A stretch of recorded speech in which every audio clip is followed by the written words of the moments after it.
Shalom, selamat pagi, selamat berkumpul kembali di dalam ibadah raya di pagi yang indah ini. Mari kita siapkan hati kita untuk kita bersama-sama menaikkan setiap pujian kita bagi Tuhan. Dan mari kita berdoa. Terima kasih Bapa, terima kasih Tuhan, Engkau pimpin kami Bapa. Di dalam kami bertemu kembali di ibadah raya ini ya Yesus, kiranya Engkau pakai kami Tuhan, untuk kami bisa memuji-Mu, untuk kami bisa menyembah-Mu, dan untuk kami bisa belajar lebih lagi akan firman-Mu ya Yesus. Pakai kami Tuhan, setiap jemaat-Mu, setiap anak-anak-Mu ya Tuhan. Berkati mereka ya Bapa. Terima kasih Yesus, kami mau memulai ibadah ini dari awal, pertengahan hingga akhirnya ya Bapa. Terima kasih Tuhan, pimpin kami Bapa. Haleluya. Amin. Kita mau naikkan satu pujian. Dialah sumber segalanya bagi setiap kita. Kita mau masuk ke dalam hadirat Tuhan, dan kita mau naikkan setiap pujian kita bagi Tuhan. Haleluya.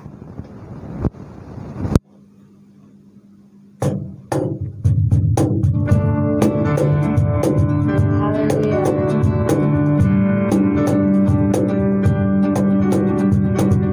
Kami mau masuk ke hadirat-Mu Tuhan, untuk kami menaikkan setiap pujian kami bagi Tuhan.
Dialah sumber segalanya bagi setiap kita.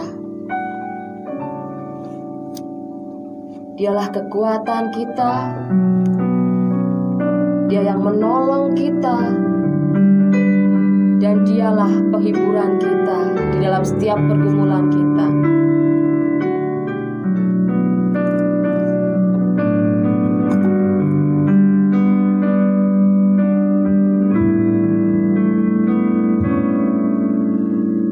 Penolong yang selalu setia, memenuhi keperluanku, tak pernah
salah seorang hamba-Nya yang akan firman Tuhan. Shalom Bapak Ibu dan saudara-saudara yang kasih Tuhan. Saya berharap kabar kita kabar penuh dengan sukacita, penuh pengharapan bersama dengan Tuhan. Sekalipun kita punya masalah, sekalipun kita punya tantangan. Mari kita mempelajari firman Tuhan yang akan menguatkan kita tentunya, yang akan membangun hidup kita jauh lebih baik. Mari kita berdoa. Pimpinanmu ya Tuhan selalu kami rindukan dalam kehidupan kami, di segala aktivitas dan kegiatan kami. Tentu yang paling dalam dari segala hidup kami rindu kehadiran-Mu dalam kehidupan kami sepanjang waktu. Maka yang mau belajar akan firman-Mu, agar kami berjalan dengan lurus sesuai dengan kehendak-Mu, tidak menyimpang ke kiri dan ke kanan. Roh Kudus, jamah setiap kami, berkati setiap kami pagi hari ini. Juga hamba-Mu, kiranya urapan-Mu ada bersama dengan hamba-Mu untuk menyampaikan kebenaran firman-Mu. Terima kasih, dalam nama Tuhan Yesus Kristus kami berdoa. Amin. Hanya tinggal beberapa hari lagi, 2 minggu lebih, kita akan mengakhiri tahun 2020 tanpa terasa. Hampir setahun kurang sedikit kita menghadapi hidup ini. Selain persoalan kita pribadi, juga persoalan bangsa ini berkaitan dengan pandemi COVID yang justru di akhir-akhir ini semakin meningkat. Tetapi tidak akan mengurangi, mengecilkan harapan kita bersama dengan Tuhan. Saya berharap kita jauh lebih semangat. Ya, sebisa mungkin kita tetap menjaga protokol kesehatan. Selebihnya, bila Tuhan yang punya. Maka saya berharap kita bersama-sama pada akhir tahun ini tidak membawa kepahitan tahun 2020 menyeberang 2021. Kita serahkan semua dalam tangan Tuhan. Tema kita di pagi hari ini adalah buang kepahitan hati kita. Mari kita akan sama-sama lihat Alkitab kita dalam Efesus pasal yang keempat ayat 31 dan 32.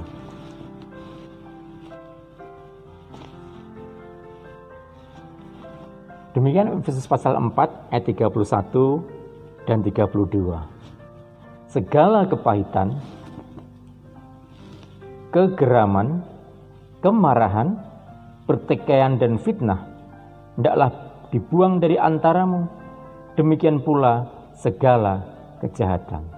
Tetapi hendaklah kamu ramah seorang terhadap yang lain, penuh kasih mesra dan saling mengampuni, sebagaimana Allah di dalam Kristus telah mengampuni kamu.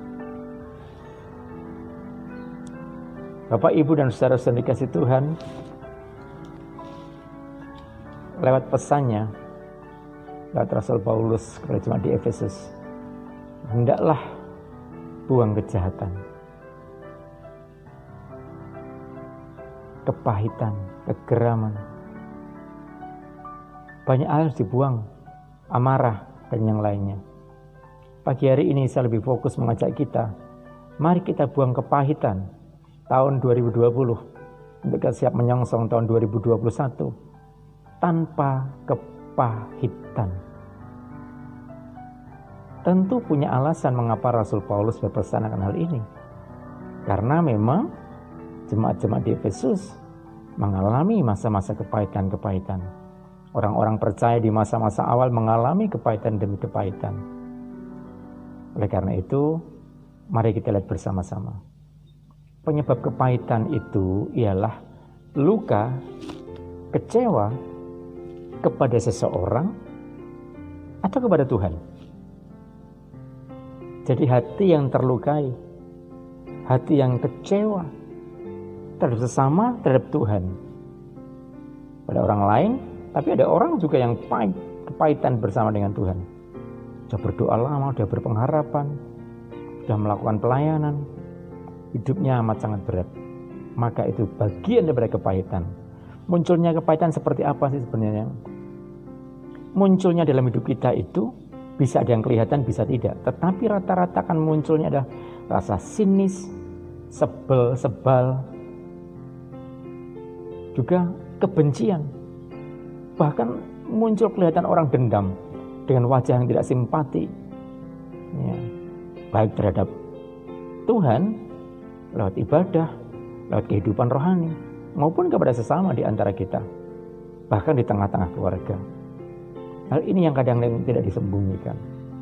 Bahkan berita-berita terakhir yang sering kita dengar di media, banyak orang karena kepahitan mengambil tindakan-tindakan yang jahat. Saya akan mengajak kita melihat 2 contoh apa yang terus dalam firman Tuhan tentang kepahitan, tentang dendam.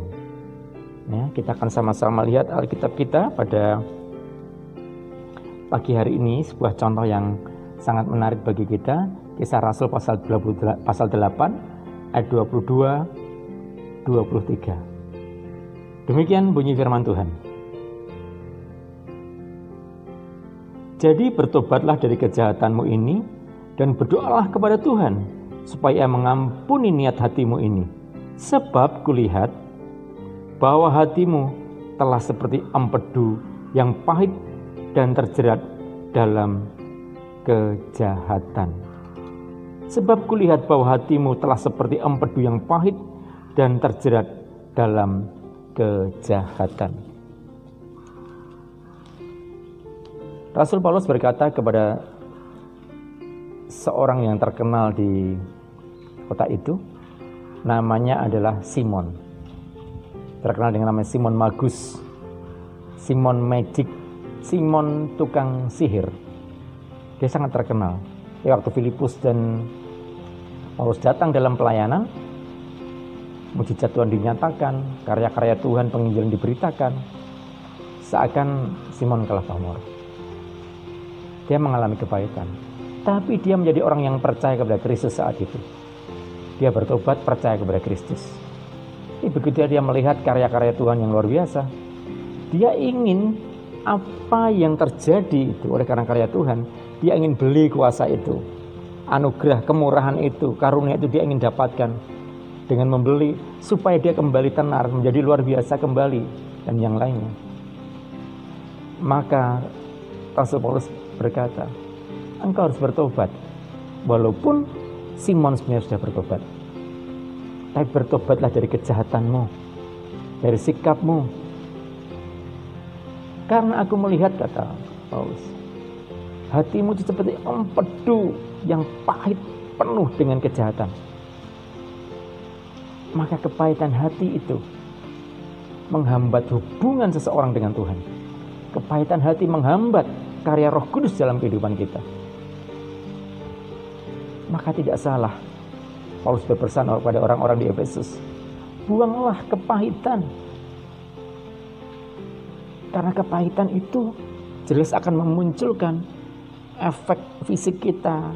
Jadi orang yang sinis terhadap seseorang, orang yang benci, orang yang tidak simpatik akan seseorang, bahkan sampai menjadi dendam yang begitu luar biasa, sebel melihat orang itu. Kenapa? Karena kepahitan. Kalau itu kita terus kita bawa, 1 tahun kita bawa, besok tahun 2021 kita bawa, itu merugikan kita, menghambat hubungan kita dengan Tuhan. Dalam contoh tadi, jelas di dalam Kisah Rasul pasal 8, Simon tidak bisa mengalami. Karena kenapa? Di dalam hatinya seperti empedu yang pahit, bahkan penuh dengan kejahatan. Maka Tuhan tidak mengendaki hal itu. Tuhan ingatkan, buang jauh-jauh. Peristiwa yang terjadi di masa Yesus, bagaimana matinya Yohanes Pembaptis, kita lihat dalam Markus pasal yang ke-6 ayat yang ke-28. Ini sangat menarik bagi kita. Markus pasal 6 ayat yang ke-28. Ia membawa kepala itu di sebuah talam dan memberikannya kepada gadis itu, dan gadis itu memberikannya pula kepada ibunya. Kisah ini terjadi, kepala Yohanes Pembaptis dipenggal, ditaruh di atas talam, diserahkan kepada seorang wanita seorang anak gadis bernama Salome. Oleh Salome diserahkan kepada ibunya Herodias. Apa yang terjadi? Peristiwa sangat sederhana, tetapi ini sebuah kebenaran. Karena Yohanes Pembaptis pernah menegur Herodes yang telah mengambil seorang Herodias, istri dari saudara sendiri, Herodes Filipus. Itu diambil sebagai istri dan itu merupakan kesalahan yang sangat besar. Maka Yohanes Pembaptis menegur dia. Tetapi Herodias sakit hati, luka hati atas teguran itu. Dan itu menjadi dendam. Ayat 19 dari pasal yang sama dikatakan demikian. Markus pasal yang ke-6 ayat yang ke-19. Karena itu, ya kalau saya mundur dari ayat 18 dikatakan begini. Karena Yohanes pernah menegur Herodes, tidak halal engkau mengambil istri saudaramu. Karena itu Herodias menaruh dendam pada Yohanes dan bermaksud untuk membunuh dia, tetapi tidak dapat. Herodes adalah orang yang sudah mendengar tentang kabar Mesias. Herodes sering berjumpa dengan Yohanes Pembaptis. Sekalipun dia tertegur berkali-kali, tetapi dia berkali-kali sering mendengar apa yang disampaikan Yohanes Pembaptis. Maka dia tidak mau membunuh Herodes. Pada waktu Herodias ingin menyingkirkan Yohanes Pembaptis karena tersinggung karena dendam. Tapi di sebuah kesempatan pada waktu perayaan ulang tahun Herodes, pejabat-pejabat semua hadir di sana, semua berkumpul di sana. Maka dipersembahkanlah tarian. Siapa yang menari? Salome, anak Herodias. Raja berkenan. Akhirnya raja berkata, apa yang kamu minta aku akan berikan. Bahkan separuh kerajaan ini pun aku akan berikan. Maka Salome datang kepada ibunya, pada Herodias. Apa yang aku minta? Ibunya berkata, kepala Yohanes Pembaptis taruh di atas tilam. Luar biasa. Pada permintaan itu, akhirnya Salome meminta kepala Yohanes Pembaptis. Karena apa? Karena dendam, karena kepahitan, karena kekecewaan. Siapapun kita, Bapak Ibu yang terkasih, lepas Bapak Ibu seorang percaya atau tidak, sangat memungkinkan masih mengalami kepahitan hidup ini, kekecewaan hidup ini, baik kepada sesama maupun kepada Tuhan. Mungkin bisa kepada suami, kepada istri, kepada anak, kepada tetangga, ke tempat pekerjaan, mitra bisnis. Juga bisa kepada paman, saudara-saudara yang lain. Semuanya sangat bisa. Tapi ingatlah, kepahitan tidak mendatangkan kebaikan, menghambat karya Tuhan dalam kehidupan kita. Itu yang dialami Simon Magus. Dia tidak mengalaminya. Kenapa? Karena ada kepahitan. Herodias menjadi jahat luar biasa. Hatinya punya dendam, menimbulkan kebencian dan kejahatan. Diawali dari apa? Kepahitan. Masih banyak contoh-contoh dalam Alkitab tentang kepahitan. Pagi hari ini saya ingin mengajak setiap kita menguji diri kita sendiri. Masihkah kita punya kepahitan? Tahun 2020 akan berakhir. Kita akan masuk tahun 2021. Saya mau ingatkan, jangan biarkan kepahitan ada dalam kehidupan kita. Buang itu jauh-jauh. Tidak menjadi berkat bagi kita. Wajah kita akan tidak menyenangkan bagi orang lain. Bisa menjadi cuek, jutek, ya, penuh dengan kebencian, penuh dengan rasa amarah, rasa lihat orang itu sebel. Buang jauh-jauh, nggak ada gunanya.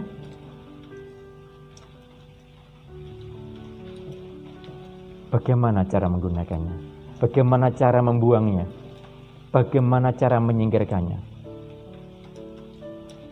Gunakanlah prinsip-prinsip sederhana. Kalau kita punya sebuah gelas di rumah yang terisi air kotor, Siramlah selalu dengan air yang jernih. Terus menerus, lama-lama yang kotor itu akan terbuang dan tergantikan dengan air yang jernih. Bapak, Ibu, Saudara dan saya sangat mudah kecewa. Dan kalau dibiarkan menjadi sakit hati, menjadi kepahitan, seperti empedu yang pahit, akan menjadi dendam, kebencian, bahkan akhirnya muncul kejahatan. Hari ini saya ingin mengajak kita, berilah air yang jernih dalam hidup kita. Sekalipun kita dikecewakan, sekalipun kita dilukai, siram air yang jernih. Ya. Rasul Paulus mengajarkan dalam kitab Efesus pasal 4 ayat yang ke-32 dikatakan demikian.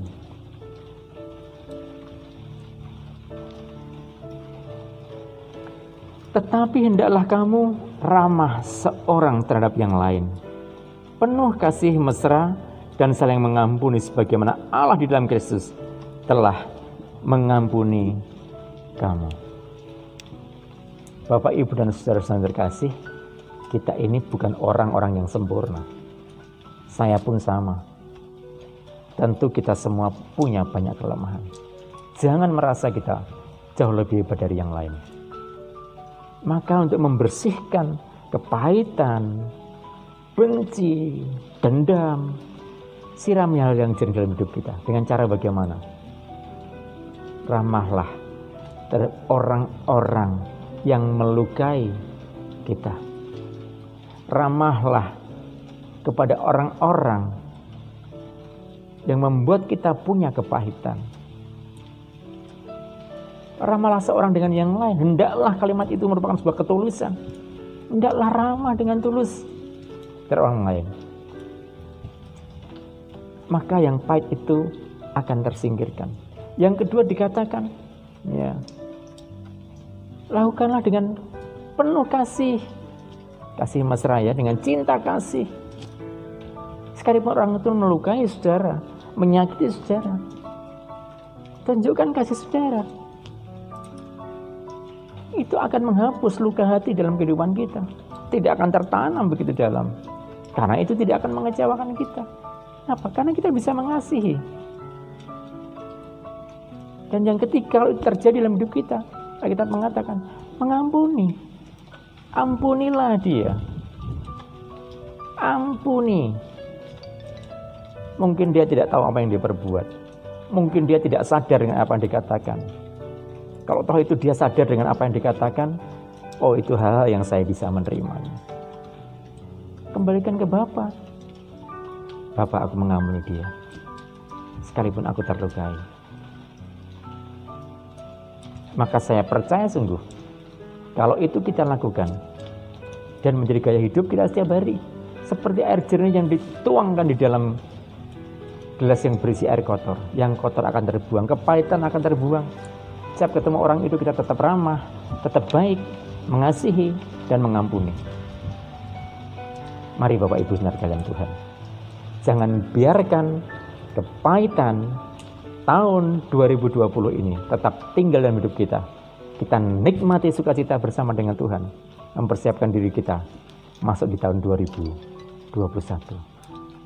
Indahnya hidup ini bersama dengan Tuhan, bersama dengan orang-orang di sekitar kita, tanpa sebuah kepahitan. Tunjukkan keramahan kita, tunjukkan kasih kita, semua kita lakukan dengan tulus, dan selalu mengampuni. Tuhan Yesus memberkati setiap kita di pagi hari ini, bebas dari kepahitan.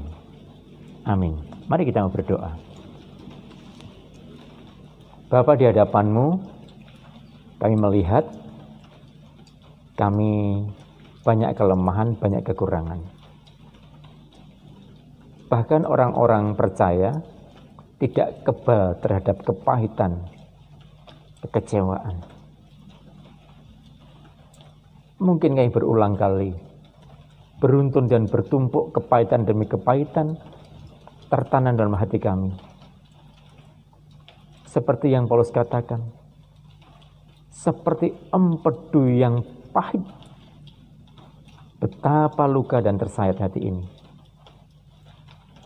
Hal yang tidak mudah. Tetapi sungguhlah kami mengerti sebenarnya semua orang mengalaminya. Kami tidak mau tahun 2020 ini kami akhiri dengan membawa kepahitan. Tidak berguna bagi kami. Kami ingin membuangnya. Maka sesuai dengan firman-Mu, ajar kami terus menyiram diri kami, hati kami dengan air yang jernih, yang bersih, sehingga yang kotor, yang pahit dapat terbuang. Biarlah kami hidup membangun ramah kepada sesama kami, kepada orang-orang yang melukai kami. Kami ramah juga kepada Tuhan. Kami mau penuh kasih kepada sesama kami, pada orang-orang yang membuat hati kami pahit seperti empedu. Kami mau mengasihi mereka. Kami mau mengasihi Tuhan. Mungkin pikiran kami terkecewakan oleh karena Tuhan belum menjawab pergumulan kami. Tapi kami sadar sebenarnya Engkau mengasihi kami. Ajar kami punya hati yang mudah dan selalu mengampuni. Tanpa syarat kami ingin mengampuni siapapun yang melukai kami, yang membuat kami kecewa, yang membuat hati kami seperti empedu. Bapa, ini setiap kami, jamah kami pagi hari ini. Jamah setiap kami dengan jamahan-Mu. Hancurkan dan buang kepahitan hidup ini, kepahitan hati kami. Buang Tuhan.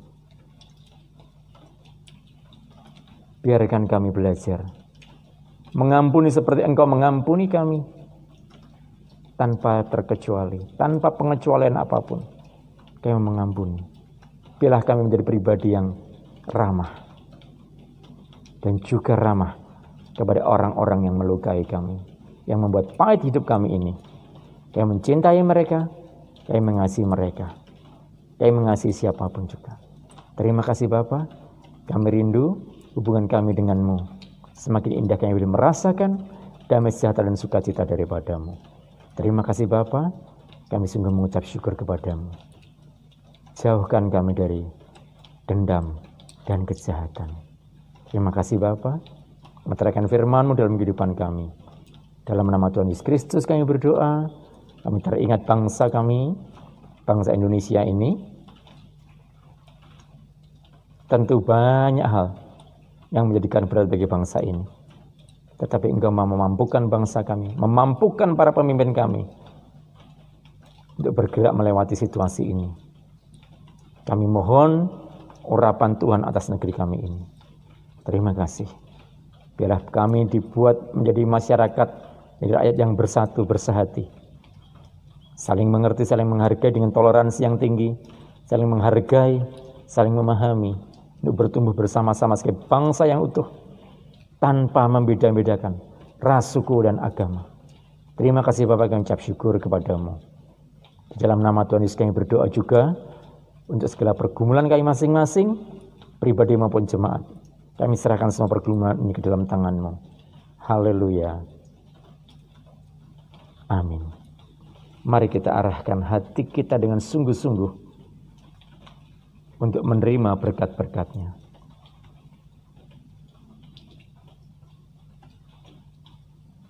Diberkatilah Bapak Ibu saudara sekalian pada pagi hari ini. Terimalah rahmat, kasih dan kemurahan-Nya.